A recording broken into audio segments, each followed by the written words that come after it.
दोस्तों, अब तक हम पीएफ के ऑनलाइन पोर्टल पे सिर्फ अपने आधार और बैंक अकाउंट ही करेक्शन कर पाते थे, लेकिन 2023 के बाद हमें आधार को भी हटाकर सिर्फ बैंक डिटेल्स ही करेक्शन कर सकते थे। इसके अलावा कोई और करेक्शन हो तो हमें जॉइंट डिक्लेरेशन फॉर्म फिल करके और उस पे एम्प्लॉयर के साइन लेकर पीएफ ऑफिस में सबमिट करना पड़ता था और इसे सुलझाने के लिए कई महीने लग जाते थे। लेकिन अब से आपको कहीं भी जाने की जरूरत नहीं पड़ेगी। सब कुछ करेक्शन हम घर बैठे ऑनलाइन पे ही कर सकते हैं। जो जॉइंट डिक्लेरेशन फॉर्म हम मैन्युअली फिल करते थे वही हम अब ऑनलाइन में फिल करके सबमिट करना होगा। मैं सब कुछ ऑनलाइन पे लाइव में बताने वाला हूं कि क्या क्या चेंजेस हम घर बैठे करवा सकते हैं। प्लीज वीडियो को आखिरी तक देखें। ये बड़ी खुशखबरी आपके लिए लेकर आया हूं। अगर आप नए हैं तो प्लीज लाइक और सब्सक्राइब कर देना।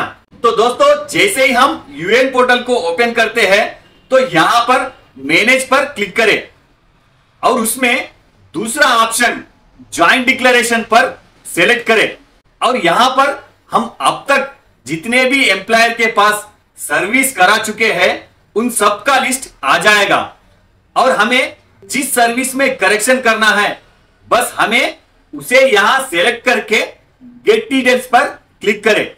यहां पर हमारे पूरे पर्सनल डिटेल्स दिखाने लगेंगे। इसमें जो भी करेक्शन करना है हमें उसका एडिट करके चेंज करना होगा और यहां पर यदि हमारे मैरिज का स्टेटस और नेशनैलिटी चेंज करनी हो तो उसके लिए किसी भी डॉक्यूमेंट की आवश्यक नहीं पड़ेगी। उसके अलावा कुछ भी चेंज करेंगे तो हमें कम से कम उसके सपोर्ट में 3 डॉक्यूमेंट्स के पीडीएफ अपलोड करना होगा। चलिए आगे एक एक के बारे में डिटेल से बताता हूं। तो दोस्तों, यहां पर हम आधार नंबर के अलावा अपना नाम, date of birth, gender, father और मदर नेम और उनका रिलेशन, अपना मैरिज स्टेटस, नेशनैलिटी, इनमें से किसी भी की करेक्शन करना हो यहां पर सिलेक्ट करके उसका सही डिटेल्स हमें यहां पर डालनी होती है। उसी प्रकार यहां पर नीचे यदि हमारे पिछले सर्विस के रिगार्डिंग डेट ऑफ ज्वाइनिंग और डेट ऑफ लिविंग और यदि रिजाइन का सही रीजन भी गलत गिरा तो यहां पर चेंज कर सकते हैं।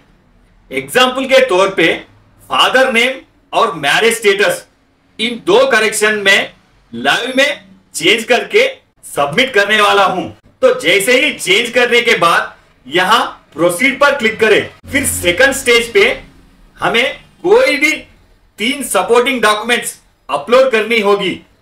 डॉक्यूमेंट्स सिर्फ पीडीएफ में करना होगा और उसका साइज 2 MB से ज्यादा नहीं होनी चाहिए।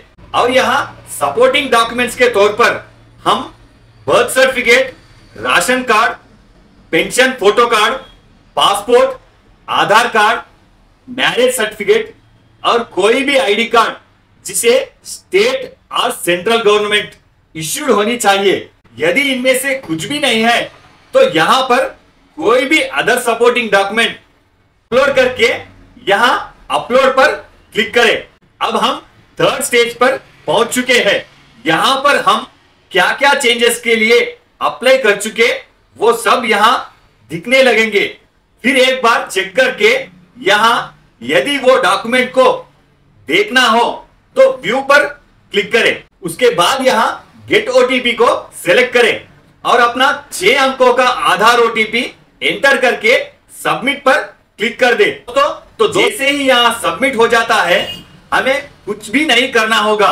यदि डॉक्यूमेंट सही तरह से फिल करके अपलोड कर चुके तो ऑटोमेटिक वो 15 से 20 दिनों के अंदर करेक्शन हो जाएगा। यदि कोई केवाईसी पेंडिंग हो तो हमें ये जॉइंट डिक्लेरेशन ऑनलाइन नहीं फिल कर सकते जब तक वो अप्रूव नहीं होता।